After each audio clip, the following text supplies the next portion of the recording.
मेरा नाम मोहिनी है। मैं एक ऐसे गांव की रहने वाली थी जहां अम्मा जी का हुक्म चलता था।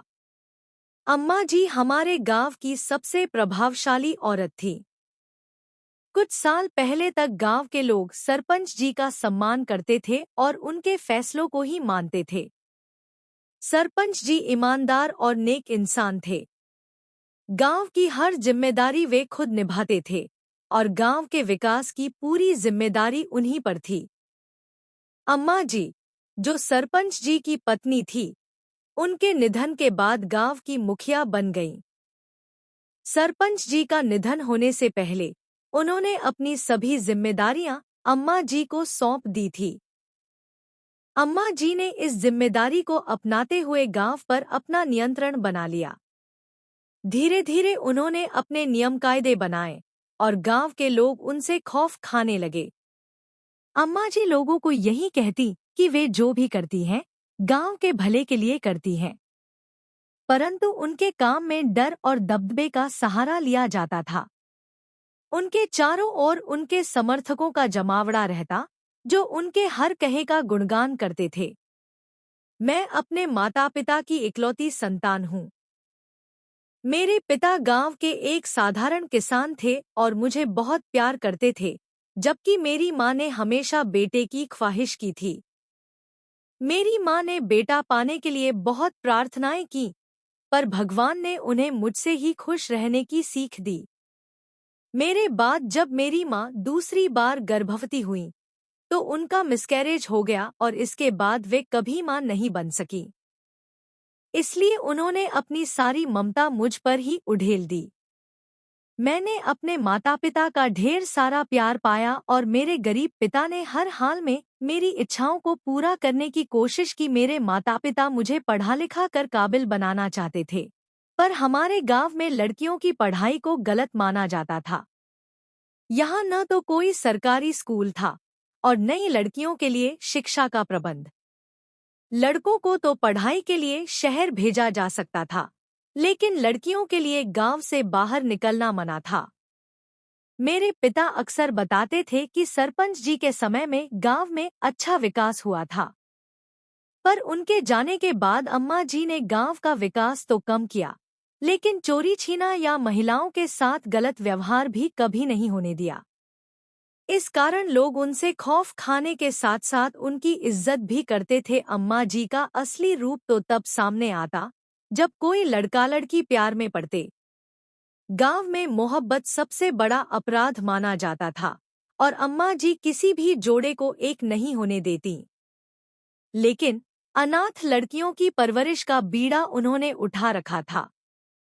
बचपन में अनाथ हुई लड़कियों को वे अपने पास रखती और शादी होने पर उनका विवाह शहर में करवाती ताकि उनकी जिंदगी सुकून से बीते। मेरी एक सहेली तनु थी, जो पड़ोस में ही रहती थी।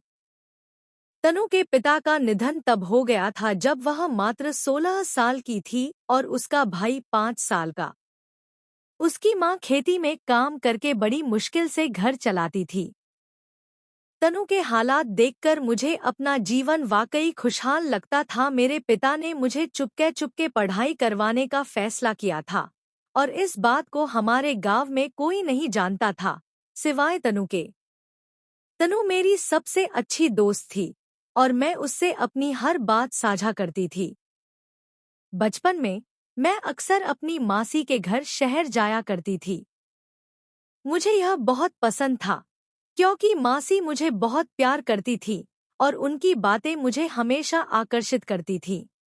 मासी के घर जाने का मुझे खासा शौक था और मैं उनके बच्चों के साथ मिलकर शहर की लाइफस्टाइल को देखकर खुश होती थी।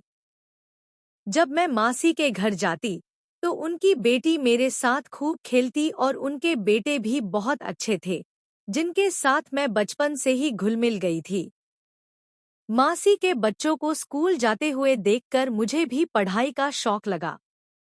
जब मैं घर लौटती तो पिताजी से कहती कि मुझे भी स्कूल जाना है। पिताजी ने तुरंत मेरी बात सुन ली और मुझे पढ़ाने का फैसला किया। उन्होंने ठान लिया था कि मेरी बेटी को पढ़ाई में जितनी मदद मिल सकती है वह देंगे। हालांकि हमारे गांव में पढ़ाई की कोई ठोस व्यवस्था नहीं थी, तो पिताजी ने मुझे जल्दी जल्दी मासी के घर भेजा, जहां मेरा एडमिशन शहर के एक अच्छे स्कूल में करवा दिया। गांव वालों को मासी के घर जाने के बहाने यह बताया गया कि मैं वहां अपनी बहन के पास जाती हूं, लेकिन तनु को यह सच्चाई पता थी। तनु की मां को शक था कि मैं इतनी जल्दी जल्दी मासी के घर क्यों जाती हूं, लेकिन तनु ने कभी भी इसे लेकर किसी से कुछ नहीं कहा। तनु जानती थी कि अगर यह बात किसी को पता चल गई तो पिताजी को बहुत परेशानी हो सकती है। मेरे पिता का सपना था कि एक दिन मैं पढ़ लिख कर इतनी सफल हूँ कि हम सब गांव छोड़कर शहर में शिफ्ट हो जाएं। इस बीच मेरी पढ़ाई लगातार जारी रही। मैंने इंटर के बाद कॉलेज में दाखिला लिया और अपनी पढ़ाई को और आगे बढ़ाया। जब तक मैं कॉलेज में थी, मेरी दोस्ती कई लड़कों और लड़कियों से हो गई थी, लेकिन एक लड़का, जतिन, ऐसा था जिससे मेरी दोस्ती सबसे गहरी हो गई। मैंने जतिन को अपनी पूरी कहानी बताई, जिसमें मैं गांव में नहीं, बल्कि शहर में पढ़ाई कर रही थी। मैंने उसे यह भी बताया कि हमारे गांव में अम्मा जी के आदेश से ही सब कुछ चलता है। अम्मा जी एक ऐसी महिला थी जो पूरे गांव की जिंदगी पर प्रभाव डालती थी, और खास तौर पर उन लड़कियों पर जो अनाथ हो जाती थी। जतिन को यह सब सुनकर बड़ा हैरानी हुई। वह कहने लगा, इस दौर में भी तुम्हारे गांव में एक औरत है जो इतनी ताकतवर है। मैंने कहा, हाँ, हमारा गांव ऐसा ही है। तनु ने मुझसे कहा था कि मैं बहुत भाग्यशाली हूँ, क्योंकि मुझे शहर में पढ़ाई करने और नए दोस्त बनाने का मौका मिला। वह अपनी किस्मत पर अफसोस करती रहती थी, लेकिन वह नहीं जानती थी कि उसकी किस्मत जल्द ही मेरे जैसी नहीं, बल्कि बहुत खराब होने वाली थी। समय बीतता गया और मैं अब कॉलेज में बीकॉम कर रही थी। एक दिन मुझे खबर मिली कि तनु की मां की मौत हो गई है। यह सुनकर मैं तुरंत गांव लौट आई। वहां तनु और उसके भाई की हालत बहुत खराब थी। मैं तनु को तसल्ली देती रही, लेकिन तभी अम्मा जी आईं और तनु को अपनी शरण में लेने की पेशकश करने लगी। अम्मा जी ने तनु से कहा, तुम्हें हमारी मदद की जरूरत नहीं है, तुम हमारे दरबार में रहोगी, हम तुम्हारी शादी करवाएंगे। तनु को यह सुनकर थोड़ी तसल्ली मिली, लेकिन मुझे लगता था कि तनु को इस समय अपनी मासी के साथ रहने का पूरा हक था। तनु ने अम्मा जी के साथ जाने से इनकार किया, लेकिन गांव की औरतों ने उसे डराया कि अगर वह अम्मा जी के साथ नहीं गई तो उसका जीवन बर्बाद हो जाएगा। इस पर तनु का भाई कहने लगा कि वह अपनी बहन को अकेला नहीं छोड़ सकता।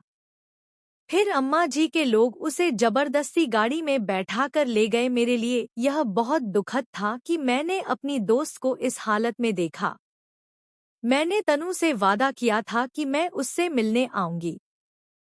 मैं और उसका भाई सोनू अम्मा जी के दरबार में पहुंचे, लेकिन हमें दरबार के अंदर जाने की अनुमति नहीं मिली।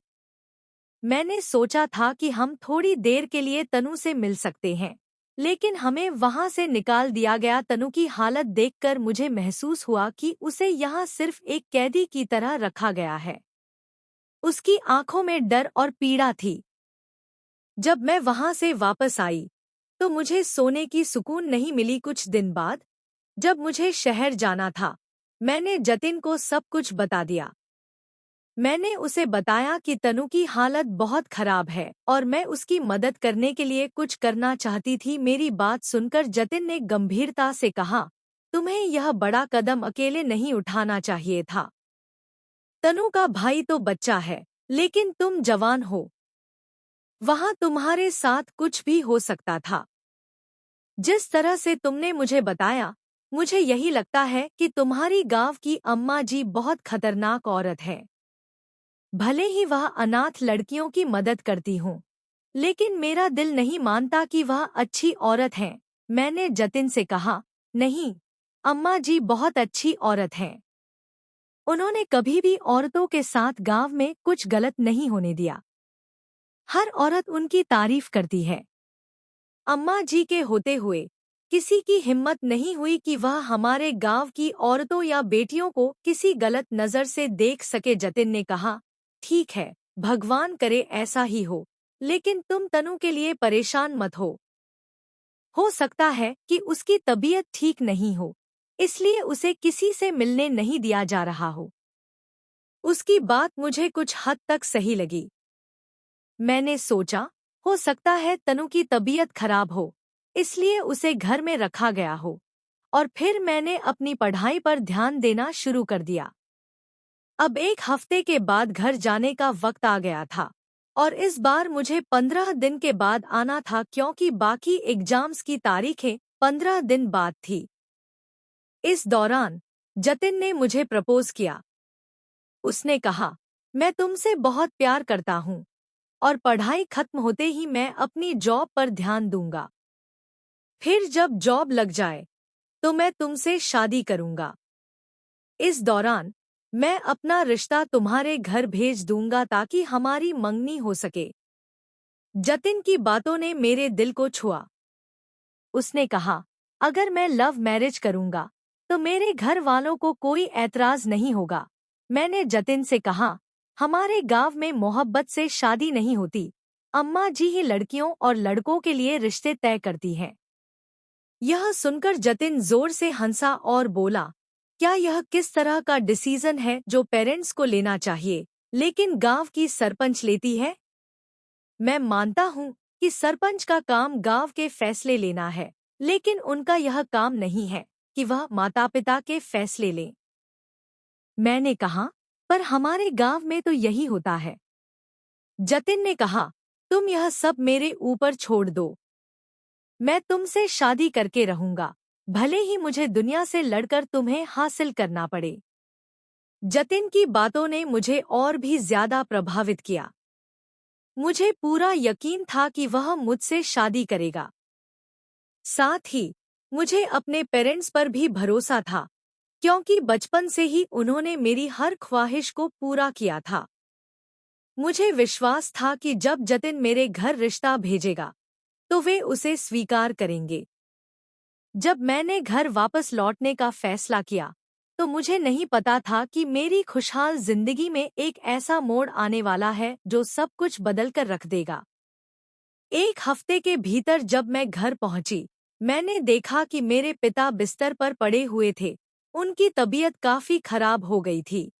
मैंने माँ से कहा कि हमें उन्हें शहर ले जाना चाहिए, लेकिन जब हम लोग तैयारी कर ही रहे थे, पिताजी की मौत हो गई। यह सदमा मेरे लिए बहुत बड़ा था। मैं नहीं समझ पा रही थी कि पिताजी को क्यों जाना पड़ा। वह लंबे समय से बीमार थे, लेकिन इस बार उनकी बीमारी बहुत बढ़ गई थी। इसके बाद मेरी माँ ने भी पिताजी का सदमा इतना गहरा लिया कि वह न कुछ खाती थी, न पीती थी। अभी 10 दिन ही हुए थे पिताजी की मौत को कि माँ भी रात को सोते सोते हमें छोड़ गई। मैं पूरी तरह से अकेली हो गई थी। 2 दिनों के भीतर मैंने अपने माता पिता दोनों को खो दिया।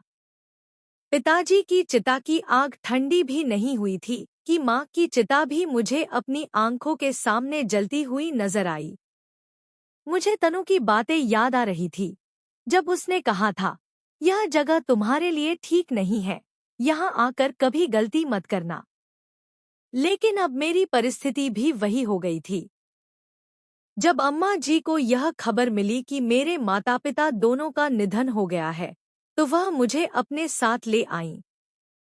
मैंने मासी से कहा था कि मैं उनके साथ शहर चली जाऊंगी, लेकिन अम्मा जी ने मेरी बात न सुनी।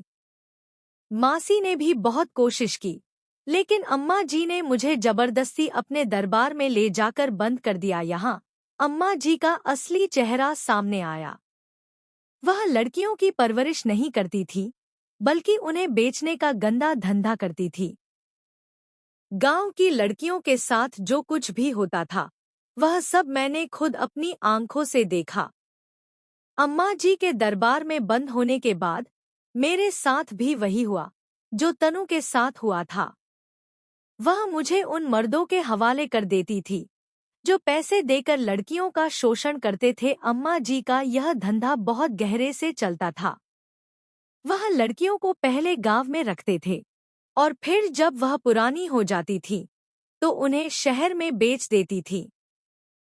अम्मा जी ने गांव में ऐसा दबदबा बना लिया था कि कोई भी लड़की का विरोध नहीं कर सकता था।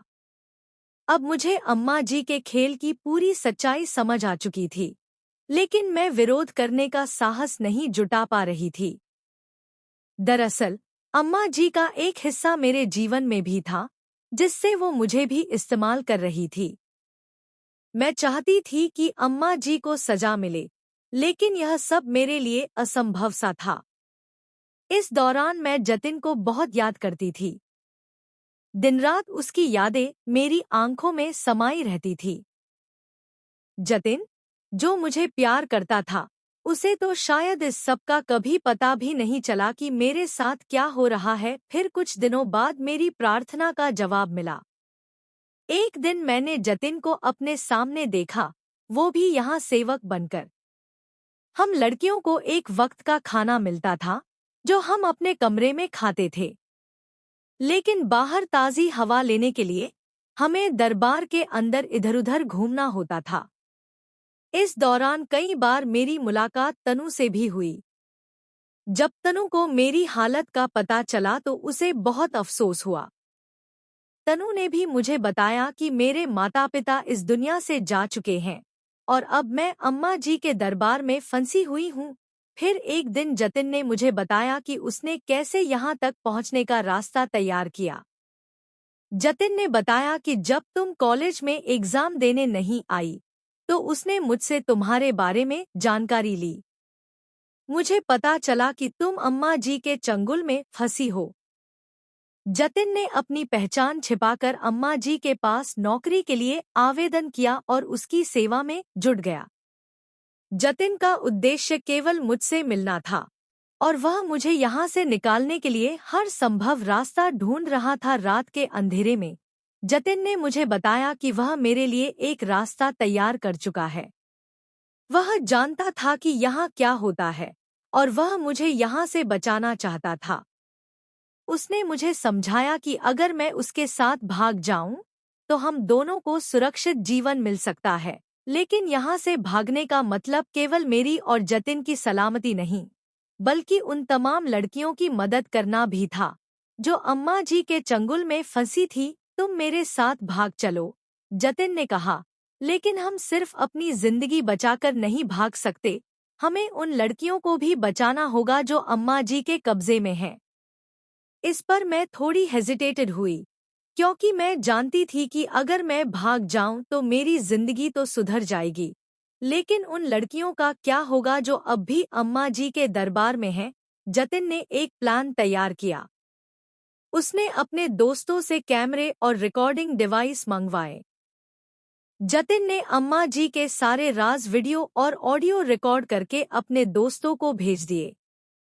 उस रिकॉर्डिंग के बाद यह मामला न्यूज़ चैनलों और सोशल मीडिया पर वायरल हो गया। अब पूरा देश जानने लगा कि कैसे अम्मा जी लड़कियों के साथ अत्याचार कर रही थी। पुलिस ने अम्मा जी को गिरफ्तार कर लिया और उसके दरबार से सारी लड़कियों को छुड़वाया। लेकिन जो लड़कियां पहले ही शहर में भेजी जा चुकी थीं, उनका कोई पता नहीं चला। हमारे गांव में अब बदलाव आ चुका था। अम्मा जी की सत्ता खत्म हो चुकी थी और गांव में पुलिस की व्यवस्था स्थापित की गई थी। जतिन ने मुझे अपने साथ शहर ले जाकर शादी की और तनु भी अपने भाई के पास चली गई। गांव में अब हर बेटी को पढ़ाने का माहौल था। लोगों ने यह समझा कि अगर किसी ने अंधविश्वास और जुल्म के खिलाफ आवाज उठाई तो बदलाव आ सकता है। मैं जतिन के साथ खुश हूँ और गांव में आकर वहां के हालात भी सुधारने की कोशिश करती हूँ। अब गांव में हर लड़की को अपनी आवाज उठाने का हक मिला है। दोस्तों, उम्मीद करती हूँ आपको हमारी कहानी पसंद आई होगी। कहानी पसंद आई है तो वीडियो को लाइक करें, चैनल पर नए हैं तो चैनल को सब्सक्राइब करें और हाँ, नोटिफिकेशन बेल को जरूर दबाएं ताकि अगली अपडेट सबसे पहले आपको मिले। धन्यवाद।